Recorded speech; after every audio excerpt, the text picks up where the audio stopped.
Esperança em tempos de medo. Esse é o título da nova série de sermões que nós iniciamos hoje pela manhã com o pastor José Roberto. Ao longo do mês de abril, nós queremos refletir juntos sobre a ressurreição de Jesus Cristo e como ela inaugura um novo tempo em nossa história. Com a morte e a ressurreição de Jesus Cristo, o reino de Deus se faz presente já entre nós. Nós já podemos experimentar uma nova esperança. Já vimos hoje pela manhã que a ressurreição de Cristo nos traz esperança diante do medo da morte. Afinal, é exatamente isso que significa ressuscitar. É vencer a morte. Esse é um dos temas centrais do Evangelho. Cristo não só morreu por nós, pagando na cruz o preço pelos nossos pecados, mas Ele também ressuscitou. Ele venceu a morte e nos trouxe a promessa de que assim como Ele ressuscitou e continua vivo, um dia nós também seremos ressuscitados e viveremos para sempre em sua presença num mundo restaurado, numa realidade transformada e harmoniosa. A ressurreição de Jesus Cristo é um elemento muito mais do que importante. É uma doutrina e um fato essencial para a nossa fé. Abra sua Bíblia na primeira carta de Paulo aos Coríntios, capítulo 15, versos 3 a 19. Esse é o texto que vamos refletir nessa noite. 1 Coríntios, capítulo 15, versos 3 a 19. Se você tem Bíblia, aproveite, abra ela nesse texto. Se você não tiver, você pode acompanhar a leitura aqui na tela. O texto estará projetado. 1 Coríntios, capítulo 15, versos 3 a 19, a palavra do Senhor nos diz o seguinte: Antes de tudo, vos entreguei o que também recebi, que Cristo morreu pelos nossos pecados, segundo as Escrituras, e que foi sepultado e ressuscitou ao terceiro dia, segundo as Escrituras, e apareceu a Cefas, e depois aos 12. Depois foi visto por mais de 500 irmãos de uma só vez, os quais a maioria sobrevive até agora, porém alguns já dormem. Depois foi visto por Tiago, mais tarde por todos os apóstolos, e afinal, depois de todos, foi visto também por mim, como por um nascido fora de tempo. Porque eu sou o menor dos apóstolos, que mesmo não sou digno de ser chamado apóstolo, pois persegui a igreja de Deus. Mas pela graça de Deus sou o que sou, e a sua graça que me foi concedida não se tornou vã. Antes trabalhei muito mais do que todos eles. Todavia, não eu, mas a graça de Deus comigo. Portanto, seja eu ou sejam eles, assim pregamos e assim crestes. Ora, se é corrente pregasse que Cristo ressuscitou dentre os mortos, como, pois, afirmam alguns dentre vós que não há ressurreição de mortos? E se não há ressurreição de mortos, então Cristo não ressuscitou. E se Cristo não ressuscitou, é vã a nossa pregação e vã a nossa fé. E somos tidos por falsas testemunhas de Deus, porque temos asseverado contra Deus que Ele ressuscitou a Cristo, ao qual Ele não ressuscitou, se é certo que os mortos não ressuscitam. Porque se os mortos não ressuscitam, também Cristo não ressuscitou. E se Cristo não ressuscitou, é vã a nossa fé, e ainda permaneceis nos vossos pecados. E ainda mais, os que dormiram, os que morreram em Cristo, pereceram. Se a nossa esperança em Cristo se limita apenas a esta vida, somos os mais infelizes de todos os homens. Vamos orar? Senhor, nós te louvamos pela tua santa e bendita palavra, que fala diretamente ao nosso coração. Pedimos que nesse momento, o teu Santo Espírito possa iluminar a nossa mente, possa abrir o nosso coração para que, ao contemplarmos as verdades da Tua palavra, o Senhor transforme a nossa vida. Ajuda-nos, Senhor, a aprender que não somos nós que estamos no controle, mas é o Senhor. Por isso, que aqui nessa noite, a nossa esperança na ressurreição seja reavivada. Que o Teu Espírito Santo fale ao nosso coração. Usa a minha vida para expor com fidelidade a Tua palavra e que assim sejamos todos edificados, não pelo pastor Carlos, mas pelo Teu Espírito Santo. Assim nós oramos, em nome de Jesus. Amém. Estamos muito acostumados a ouvir falar sobre o Evangelho, as boas novas, a mensagem de que Deus amou o mundo de tal maneira que deu o seu único Filho para que todo aquele que nele crê não pereça, mas tenha a vida eterna. Essas são palavras tão bonitas e que nós falamos com tanta frequência por aqui, que muitas vezes nos esquecemos que essa mensagem contém verdades que são históricas. Aquilo que nós falamos, pregamos e defendemos aqui, não faz parte de um conjunto de ideias filosóficas ou de afirmações positivas sobre a vida. Quando nós falamos sobre o cristianismo e sobre a experiência de mudança de vida que ele nos traz, nós cremos que ele só nos transforma quando nós aceitamos alguns eventos que ocorreram de fato na história. A fé cristã não te chama para crer cegamente em alguma coisa. A fé que nós temos é uma fé inteligente, tanto é que o próprio Jesus Cristo nos disse que o maior mandamento da lei é amar ao Senhor teu Deus de todo o teu coração e de todo o teu entendimento. Então, quando nós somos chamados para confiar em Cristo como nosso Senhor e Salvador, nós não estamos sendo chamados para uma espécie de suicídio intelectual. Ao contrário do que alguns costumam dizer, fé não é dar um salto no escuro. Não é crer contra as evidências e nem crer contra a razão, mas sim crer à luz dos fatos históricos, em conformidade com as evidências históricas, pelo menos a fé cristã. Ou seja, meus irmãos, a gente também crê com base nos testemunhos escritos que foram deixados para nós, não só na Bíblia, mas também fora da Bíblia.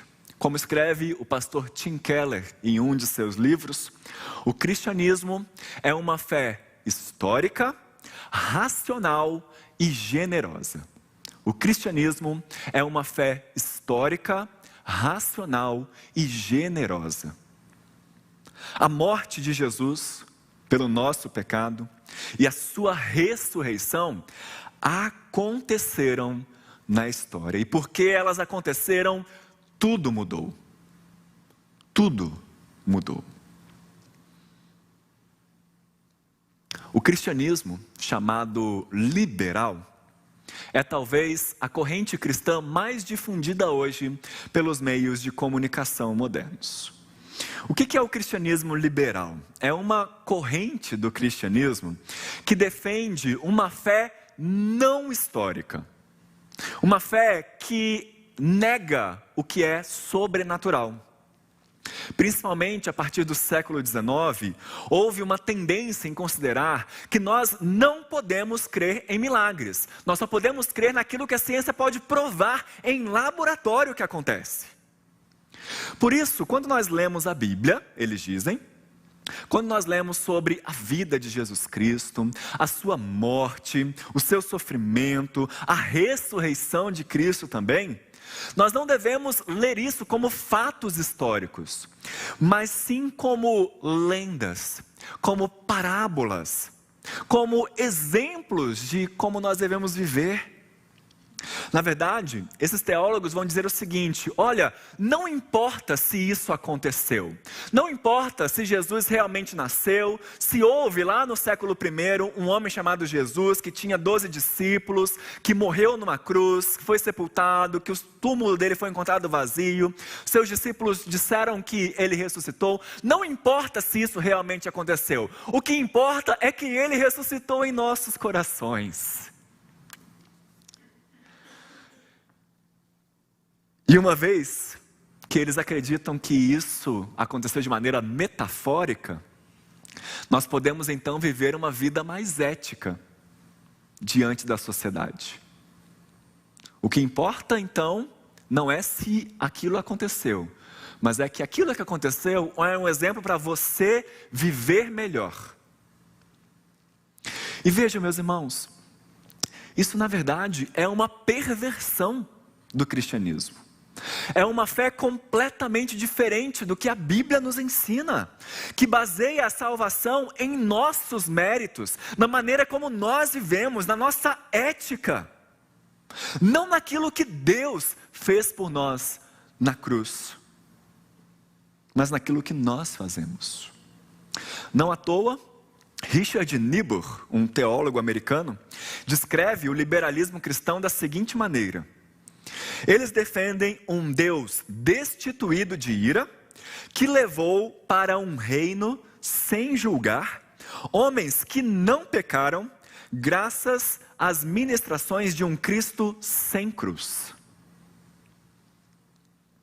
E essa versão adulterada do cristianismo ignora as realidades históricas e racionais da nossa fé. Historicamente falando e racionalmente falando, nós não precisamos ter dúvidas de que Cristo realmente ressuscitou dos mortos, em carne e osso. E claro que quando nós falamos em provas da ressurreição de Cristo, nós não estamos falando em testar alguma coisa em laboratório. Quando nós falamos sobre fatos históricos, as provas são os registros históricos. Como é que você sabe que Leonardo da Vinci existiu? Porque você sabe que tem um quadro que ele pintou, tem os rascunhos que ele deixou escrito. Nós temos registros históricos da existência de Leonardo da Vinci. Como é que você sabe que houve uma pandemia na Idade Média? Porque há inúmeros registros históricos de que houve uma pandemia na Idade Média. Da mesma forma, acontece com a ressurreição de Cristo. Esse é um dos temas que Paulo trata no texto que nós lemos. Ele diz aos coríntios que existem provas históricas, manifestações históricas da ressurreição de Cristo. E ele menciona aqui no texto dois grandes argumentos. O primeiro deles é que o túmulo de Jesus foi encontrado vazio. Veja aí os versos 3 e 4. Antes de tudo, vos entreguei o que também recebi, que Cristo morreu pelos nossos pecados, segundo as Escrituras, e que foi sepultado e ressuscitou ao terceiro dia, segundo as Escrituras. Paulo escreve que Jesus Cristo foi sepultado, mas ao terceiro dia, o corpo de Jesus havia desaparecido e o túmulo estava vazio. Os discípulos não poderiam ter crido na ressurreição de Jesus se o corpo dele ainda estivesse naquele túmulo. Pior, eles não poderiam ter nem falado em ressurreição se o corpo de Jesus ainda estivesse lá. Isso porque, imagina, se você começa a declarar que Jesus ressuscitou e o corpo dele ainda está lá no túmulo, é muito fácil a pessoa ir lá e verificar. E também, ainda que as pessoas acreditassem neles, as autoridades judaicas que tentavam conter o movimento de Jesus, teriam ido ao túmulo com certeza, verificar se ele estava lá ou não. Foi o que eles fizeram, inclusive. né? Teriam ido ao túmulo, teriam exumado o corpo de Jesus como prova de que Jesus não havia ressuscitado. Mas não foi isso que aconteceu.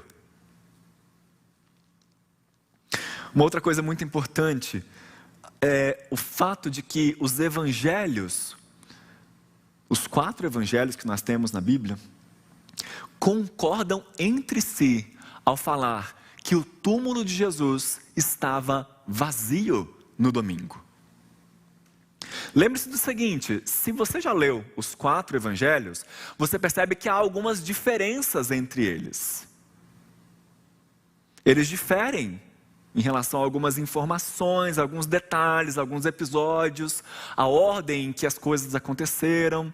Um vai dizer que Jesus curou quando estava entrando na cidade, o outro diz que Jesus curou quando estava saindo da cidade. Um vai dizer que Jesus curou um cego, o outro vai dizer que Jesus curou 2 cegos. Daí por diante. Mateus, Marcos, Lucas e João escreveram os seus evangelhos apresentando os seus olhares sobre aqueles fatos descritos ali. E é por isso que eles diferem nesses detalhes então. Mas vejam, todos os 4 evangelhos vão afirmar igualmente que os discípulos encontraram o túmulo vazio. Essa é uma informação comum aos 4 evangelistas. O relato da ressurreição deles, inclusive, difere em alguns detalhes, né? Mateus, por exemplo, inclui o relato dos guardas ali, dos guardas romanos no sepulcro, né? Isso é algo que só Mateus vai registrar. Ele relata sobre o rumor também de que os discípulos haviam roubado o corpo de Jesus.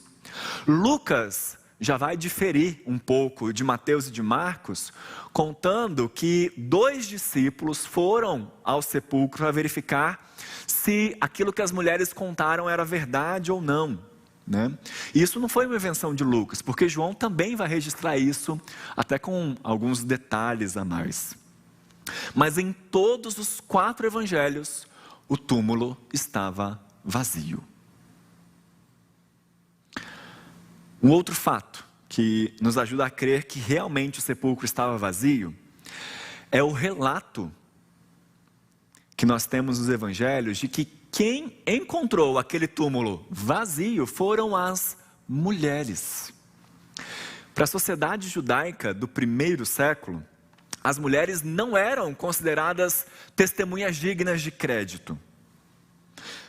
Comparadas aos homens, naquela época, elas eram consideradas como cidadãs de 2ª classe. Então, se você levar em consideração a questão do baixo status social e da incapacidade de servir como testemunhas, é no mínimo surpreendente que tenha sido justamente as mulheres que encontraram o túmulo vazio, foram as principais testemunhas disso. Se os relatos que nós temos fossem falsos, se eles fossem inventados, se eles fossem uma lenda ou um mito, nessa lenda, provavelmente não seriam as mulheres que encontrariam o túmulo vazio, seriam os homens. Mas foram as mulheres que de fato encontraram. E os evangelhos registram isso fielmente. Aquilo que para eles seria um fato embaraçoso se fosse mentira. E nós também podemos crer que o túmulo estava realmente vazio, por causa da reação dos próprios judeus à proclamação da ressurreição de Jesus. Deixe-me ler para você o que está escrito em Mateus capítulo 28, versículos 11 a 15. E indo elas, eis que alguns da guarda foram à cidade e contaram aos principais sacerdotes tudo o que sucedera. Reunindo-se eles em conselho com os anciãos, deram grande soma de dinheiro aos soldados, recomendando-lhes que dissessem: vieram de noite os discípulos dele e o roubaram enquanto dormíamos. Caso isso chegue ao conhecimento do governador, nós o persuadiremos e vos poremos em segurança. Eles, recebendo dinheiro, fizeram como estavam instruídos. Esta versão divulgou-se entre os judeus até o dia de hoje. Então, as pessoas encontraram o túmulo de Jesus vazio. Quando as autoridades dos judeus ficaram sabendo disso, falaram o seguinte para os guardas romanos: olha, recebe aqui um dinheirinho, deixa eu dar uma caixinha para vocês aqui. E o que vocês vão falar? Vão falar que à noite os discípulos foram lá e roubaram o corpo de Jesus. Combinado? Combinado. Eu quero que você observe uma coisa em todo esse relato deles. O que é que os judeus estavam dizendo em resposta à proclamação de que Jesus havia ressuscitado? Que os discípulos estavam bêbados? Não. Que eles estavam tendo uma alucinação? Também não. Que o corpo de Jesus ainda estava no sepulcro? Não. Eles estavam dizendo que os discípulos haviam roubado o corpo. Mas vejam, eles não negaram que o túmulo estava vazio. A explicação que eles deram é que havia um corpo faltando, que foi retirado de lá. Mas eles não negaram que, de fato, o túmulo estava vazio. E se havia um corpo faltando, o que é que aconteceu com esse corpo? Várias hipóteses foram levantadas, né? Já vimos aqui que eles começaram a afirmar que os discípulos haviam roubado o corpo de Jesus. Uma outra hipótese que surgiu já no primeiro século alega que Jesus não estava inteiramente morto quando ele foi retirado da cruz. Que ele foi reanimado no sepulcro, na verdade, e que acabou escapando de lá para convencer os seus discípulos que havia ressuscitado dos mortos. Como é que ele rolou aquela pedra sozinho? Não sei. Outros vão afirmar que o corpo de Jesus teria sido removido e colocado em outro túmulo. E aí, sem saber sobre a remoção do corpo, quando os discípulos encontraram o túmulo vazio, acabaram achando que ele havia ressuscitado. Ou ainda pior, há pessoas que vão dizer que um substituto assumiu o lugar de Jesus na cruz ainda. Essa é a versão defendida pelos muçulmanos. Se você ler o Corão, existem versículos do Corão em que está escrito isso, né? Jesus não foi crucificado, mas alguém foi morto no lugar dele. Tudo foi feito para que parecesse assim. Só que essas hipóteses são completamente improváveis e não conseguem explicar um outro conjunto de argumentos para a ressurreição, que foram as aparições de Jesus. Então, o primeiro conjunto de argumentos principais tem a ver com o túmulo estar vazio. E além do túmulo estar vazio, Jesus apareceu ressurreto a várias pessoas. Veja só a lista fornecida por Paulo a partir do versículo 5. E apareceu a Cefas, que aqui é Pedro, né? E isso também está confirmado pelo relato dos evangelhos. Os evangelhos vão afirmar que o Senhor ressuscitou e logo apareceu a Simão Pedro. Depois de aparecer a Pedro, Jesus apareceu aos 12. Claro que aos 12 aqui, ele não está incluindo Judas, que já havia morrido, né? Mas porque o título dos 12 apóstolos continuou, né? Sendo como os 12. Essa aparição também está relatada nos evangelhos, principalmente por Lucas, capítulo 24. Mas Paulo também nos dá uma informação aqui que é quase chocante, meus irmãos. Versículo 6. Depois foi visto por mais de 500 irmãos de uma só vez, dos quais a maioria sobrevive até agora, porém alguns já dormem, alguns já morreram. Nós não temos a menção dessa aparição de Jesus em nenhum outro lugar da Bíblia, somente Paulo menciona isso. Mas pelo que Paulo escreve, nós conseguimos entender que ele teve contato pessoal com essas pessoas aqui. Afinal, Paulo já sabia que algumas delas já haviam morrido, já estavam mortos. E justamente para provar que ele estava falando a verdade, Paulo escreve que a maioria sobrevivia até a época que a epístola foi escrita, né? Isso porque se Paulo fosse questionado com relação à veracidade, né, da informação, quem quisesse poderia ir confirmar com essas pessoas. Olha, vocês realmente viram Cristo ressuscitado? E eles diriam sem sombra de dúvida: nós vimos Jesus ressuscitado. Ele falou conosco. Se isso fosse mentira, é muita gente. Eles desmentiriam isso. Ele não poderia ter desafiado as pessoas a conversar com as testemunhas se o fato nunca tivesse acontecido, se não existisse testemunha da ressurreição de Cristo.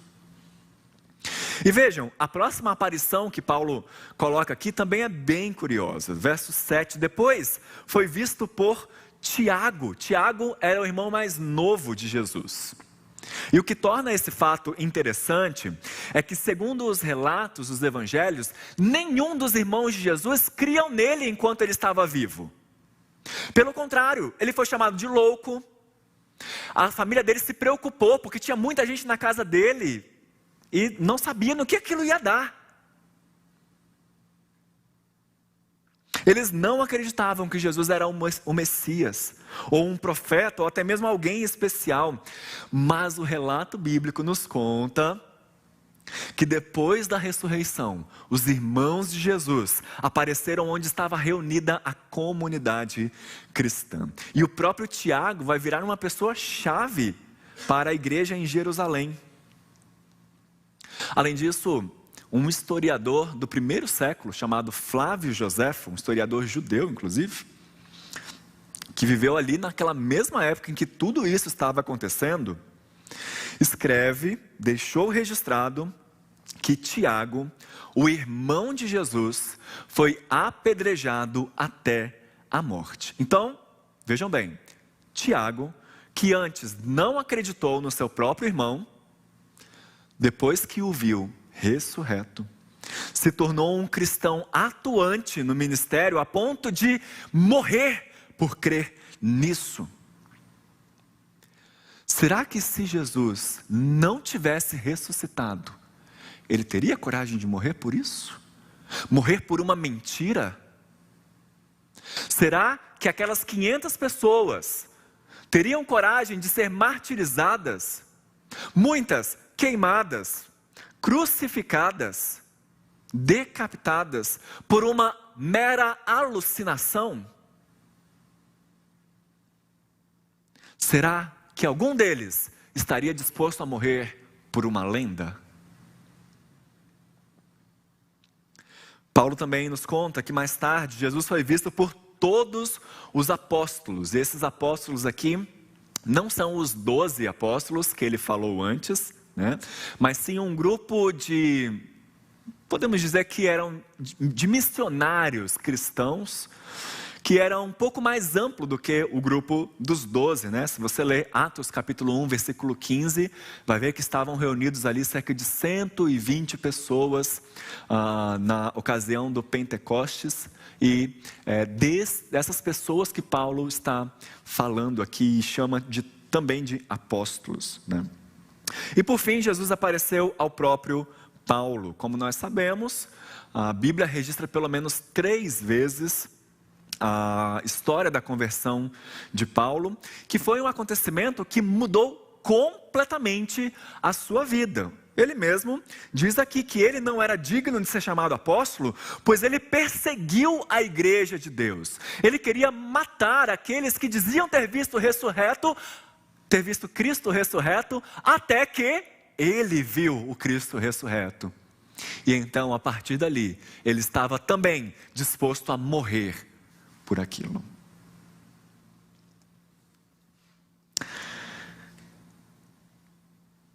É importante também nós percebermos que as aparições de Jesus foram físicas, elas foram corpóreas. Eu já falei aqui que Cristo ressuscitou de carne e osso. Isso porque, se você não crê nisso, se você acha que elas não foram físicas, a gente pode acabar pensando que tudo pode ter sido uma alucinação dos discípulos. Mas se Jesus Cristo estava aparecendo corporalmente a eles, uma explicação meramente psicológica não é suficiente para explicar esse fato.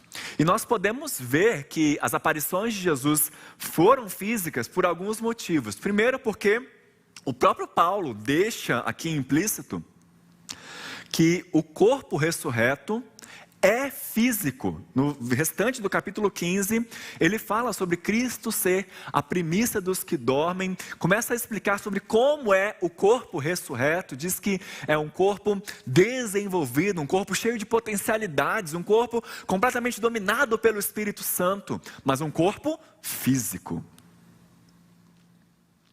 Além disso, tanto Paulo quanto todo o Novo Testamento vão fazer uma distinção quando se fala de uma aparição e de uma visão de Jesus. As aparições de Jesus logo cessaram, mas as visões dele continuaram no tempo da igreja primitiva. O Novo Testamento vai mostrar que uma visão acontecia exclusivamente dentro da cabeça da pessoa. Lembre-se da morte de Estevão. Enquanto Estevão estava sendo apedrejado, ele teve uma visão de Jesus Cristo sentado em seu trono. Atos capítulo 7. João, num domingo, teve uma visão de Jesus, quando ele escreve Apocalipse. Já uma aparição acontece no mundo exterior, no mundo real, acontece fisicamente. E por fim, meus irmãos, toda aparição de Jesus Cristo, ressurreto, relatado nos evangelhos, é uma aparição física. Nós temos Jesus mostrando as suas mãos e os seus pés, as marcas dos pregos, as suas feridas. Nós temos Jesus caminhando e conversando com os discípulos no caminho de Emaús. Nós temos Jesus comendo com os seus discípulos, falando com eles. O túmulo estava vazio e Jesus apareceu fisicamente a centenas de pessoas. Ao longo de 2000 anos de cristianismo, mesmo com o desenvolvimento do ceticismo dentro da própria igreja, ninguém nunca apresentou outras explicações que pudessem responder tão satisfatoriamente como é que isso aconteceu e como, após isso, a vida dos discípulos mudou completamente. A sua visão de mundo foi transformada.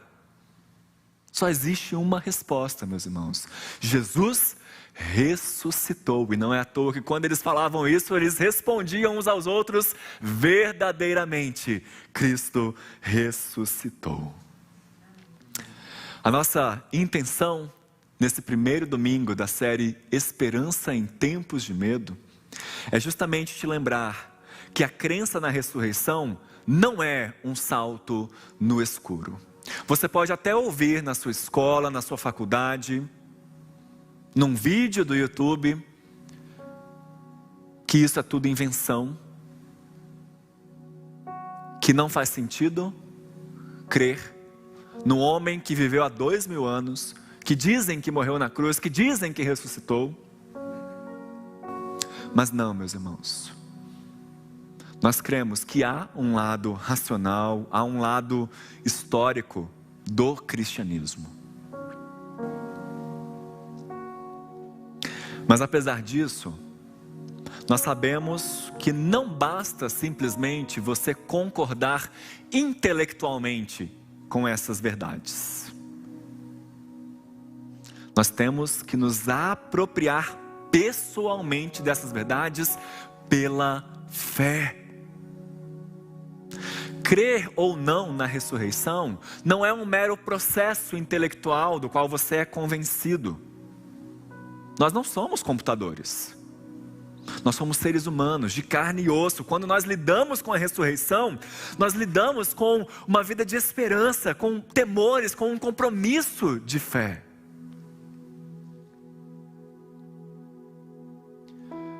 A mensagem surpreendente da Bíblia é que quando Jesus ressuscitou, Ele trouxe o reino futuro de Deus para o presente.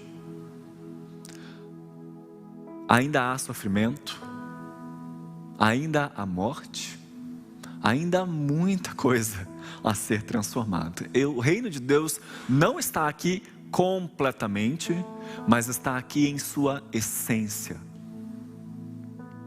Nós vivemos entre o já e o ainda não.